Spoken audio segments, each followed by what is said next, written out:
Hi, in this session we'll be covering how to identify and where to edit various pieces of content throughout your website.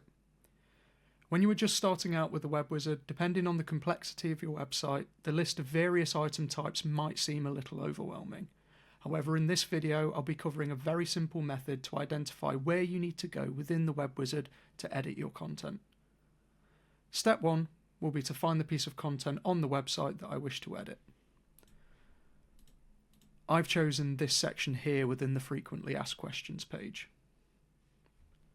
To find this item in the Web Wizard, I'm going to start at the very top of the hierarchy and work my way down. I got to this page from the footer menu, so I'll start there.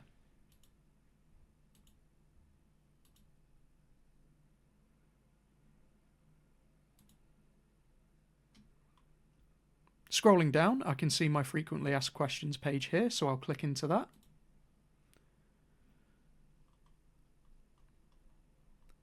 I can't see the text content within the attributes of this item, so I'm going to scroll down further and look for it within the contents.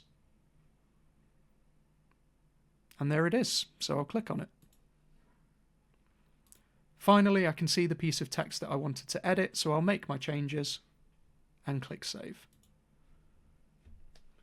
Using this method, you can identify and edit any piece of content on your website. However, if you are ever stuck, please take a screenshot of the piece of content you're wishing to edit and send it via email to our support team, who will be happy to assist you.